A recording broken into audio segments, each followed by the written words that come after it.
Bonjour et bienvenue sur ma page Facebook Les mathématiques en couleur et sur ma chaîne aussi YouTube Les mathématiques en couleur. On a vu précédemment dans les deux vidéos précédentes les tirages simultanés et les tirages successifs sans remise. Aujourd'hui, donc, dans cette vidéo, on va voir le tirage successif avec remise. Donc, pour le tirage successif avec remise, on travaille toujours avec le nombre d'applications. C'est n puissance p. On tire p éléments parmi n éléments d'une manière successive et avec remise. Donc, on travaille avec les puissances, avec le nombre d'applications. Et toujours, on tient compte de l'ordre.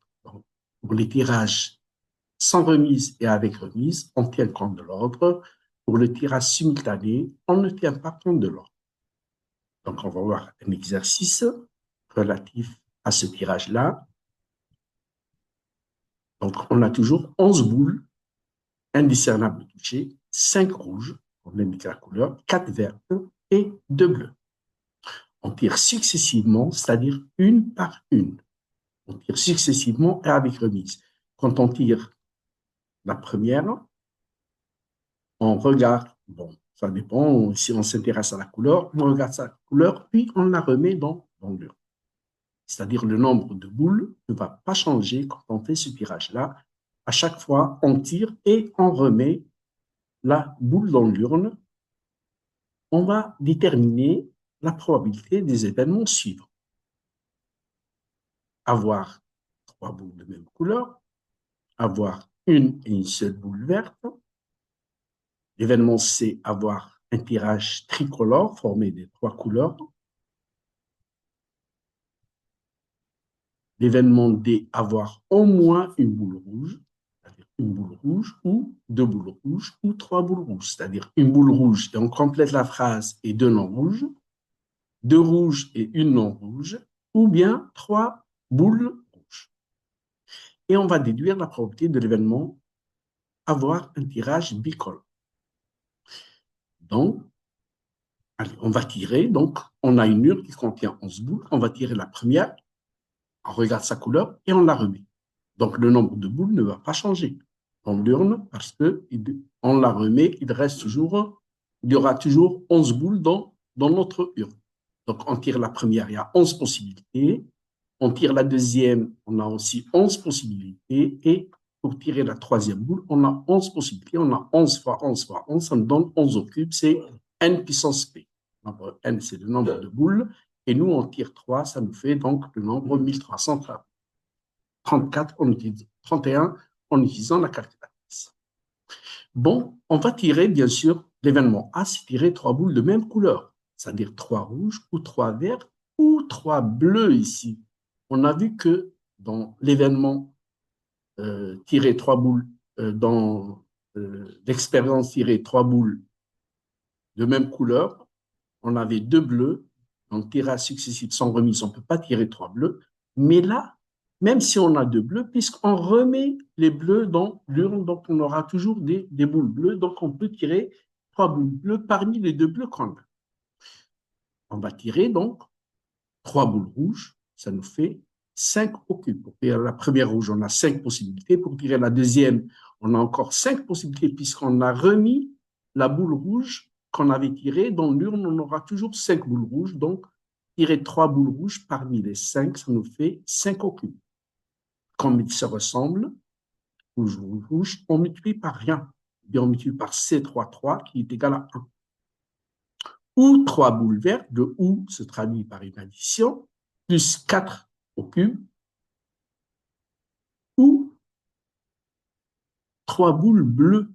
C'est 2 au cube. Ici, le n, il peut être plus grand que p ou bien plus petit que p. N puissance p, avec n, il peut être plus grand ou plus petit que le nombre p. Donc ici, on tire une première bleue, on la remet. On a 2 possibilités pour la première. Et comme on a toujours 2 bleus, on a, on a 2 possibilités pour la deuxième, pour tirer la deuxième boule bleue. Et on a aussi 2 possibilités pour tirer la troisième bleue, donc plus 2 au cube. Donc, ce qui change entre le tirage successif avec remise, c'est qu'on peut tirer 3 boules parmi 2 boules. Pour le tirage successif sans remise, on ne peut pas tirer 3 boules bleues parmi 2 boules bleues parce que celle qu'on tire, on la laisse à l'extérieur. Ici, on ne multiplie par rien. Et donc, on a le résultat qui est donné par cette fraction. L'événement B, avoir une et une seule boule verte. Une et une seule boule verte, ça veut dire une verte et deux non vertes. Regardez ici les positions. On a des positions ici. Donc, on tire, la première est verte et les deux suivantes sont non vertes. Ce tirage n'est pas le même que celui-là. Là, on tire la première non verte, on tire en deuxième position la verte et en troisième position la non verte. Ou bien, on a aussi une autre possibilité, on tire les deux boules qui sont non vertes et puis la verte est en troisième position. Le tirage, c'est une verte et deux non vertes. La probabilité de chacune est la même. Donc, on va tirer une verte, ça fait 4 puissance 1. Et les non vertes, on a 7. 4 plus 7, ça fait 11. Donc, ça nous fait fois 7 au carré. Ça, c'est le tirage de deux boules non vertes. Bien sûr, ici, on tient compte de l'ordre. On multiplie, regardez ici, il y a un mélange entre vert et non vert. Donc, on multiplie par C1 parmi 3 ou bien par C2 parmi 3. Donc, ici, ça, c'est l'ordre. Donc, on tire une verte et deux non vertes et on a 3 possibilités ici. Donc, c'est de combinaison de 1 parmi 3 ou bien combinaison de 2 parmi 3. Ça, c'est l'ordre de la verte dans les 3 cas qu'on a. Et donc, en faisant le calcul, on trouve le résultat. L'événement C, avoir un tirage tricolore.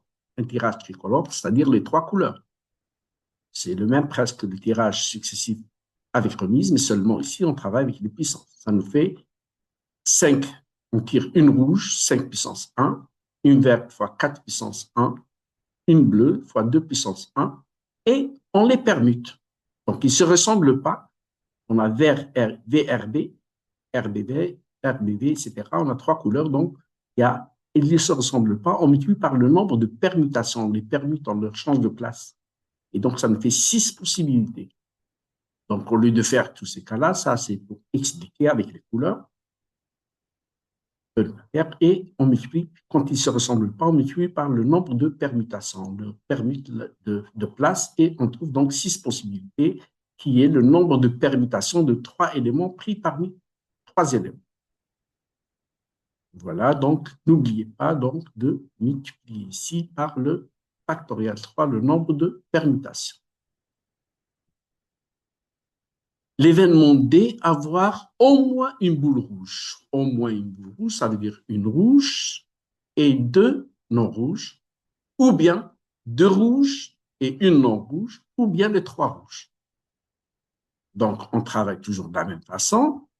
On va tirer une rouge, ça fait 5 puissance 1, et deux non rouges, ça fait fois le et se traduit par une multiplication, une rouge et deux non rouges, ça fait fois 6 puissance 2. Et comme il y a un mélange, on multiplie par C1,3. Ici, on a deux rouges et une non rouge. Le résultat, donc deux rouges, ça fait 5 puissance 2. Et fois 6 puissance 1 et une non rouge. Et bien sûr, ici, on multiplie par C2 parmi 3. Parce qu'il y a un mélange entre R et R bar. Donc, on compte le nombre, il y a 3. Et on multiplie par C2,3. Ou bien on multiplie par C1,3 aussi, c'est la même chose. Une non rouge et deux non rouges, on multiplie par C1,3 ou C2,3 qui nous donne le même nombre de 3. Et là, plus ou, donc ça se traduit par un plus, R, R, R, ils se ressemblent, donc on va tirer 3 boules parmi les 5, des 5 au cube, mais on multiplie par rien, ils se ressemblent. Il n'y a pas un, l'ordre ici est bien déterminé, donc on a un seul ordre. En calculant, bien sûr, en respectant le calcul, donc ça nous fait le résultat donné en utilisant la calculatrice. Mais cet événement est toujours très lent. Il est lent. On peut utiliser, donc on pense toujours à l'événement contraire. Donc, quand on a un événement qui est lent, on pense à l'utilisation de son événement contraire. C'est plus simple, le calcul est presque direct, comme on l'a vu, donc, dans le cas du tirage successif sans remise. Donc, on a deux événements sont contraires si ça forme une partition de oméga. D et D bar sont deux événements disjoints, c'est-à-dire que leur intersection égale l'ensemble vide. Il n'y a pas un élément commun entre les deux. Et la réunion D union D bar nous donne l'événement, nous donne l'univers oméga.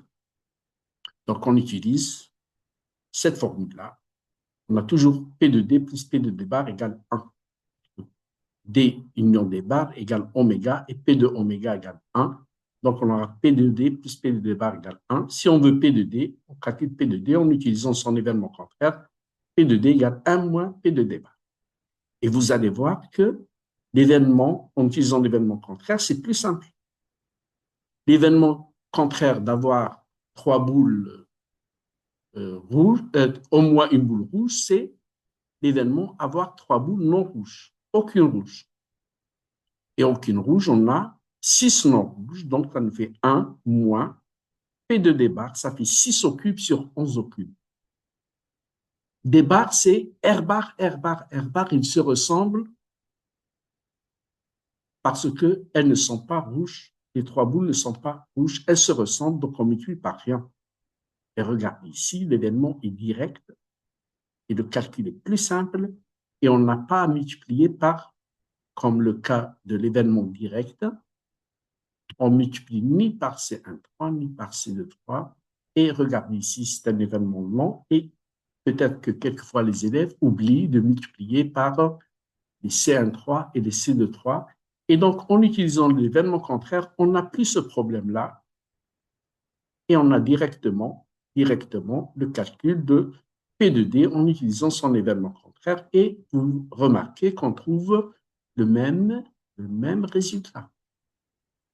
Voilà, donc, avec le calcul direct et en utilisant l'événement contraire et donc on a le même résultat. Et d'après vous, qu'est-ce que vous préférez comme méthode? Est-ce que la première est bonne ou bien la deuxième est beaucoup plus simple? C'est très logique, bien sûr, que vous allez dire que la deuxième est beaucoup plus simple que la première. Même chose pour le tirage bicolore. Pour les tirages bicolores, on a plein de cas. Si on s'amuse à donner le tirage de 3 boules avec remise, avec un tirage de 2 couleurs seulement, ça va donner plein de cas. Et donc, quand l'événement est trop long, on pense à l'événement contraire de l'événement bicolore. Bicolore, c'est-à-dire 2 couleurs. Le contraire d'avoir 2 couleurs, nous en tire 3, c'est avoir les 3 boules de même couleur, ou bien les 3 boules de 3 couleurs différentes. C'est-à-dire l'événement E bar, c'est avoir un tirage de 3 boules de même couleur, qui est bien sûr l'événement A. Avoir un tirage tricolore, c'est l'événement C. Donc P de E égale 1 moins P de E bar. E bar, donc, c'est P de A plus P de C. Ici, avoir la probabilité d'avoir 3 boules de même couleur. Et ici, avoir un tirage tricolore. Donc, ça nous fait 1 moins P de A plus P de C. Ces probabilités, on les a déjà calculées, P de A plus P de C. En calculant, on trouve donc un résultat beaucoup plus simple et beaucoup plus rapide en utilisant l'événement contraire. Voici, on a vu les 3 différents tirages simultanés dans la première vidéo. Dans la deuxième, on a vu le tirage successif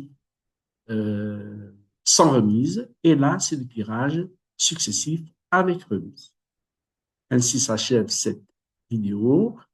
Donc, n'oubliez pas de partager le maximum possible et de vous abonner à ma chaîne Les mathématiques en couleur. À bientôt pour la prochaine vidéo.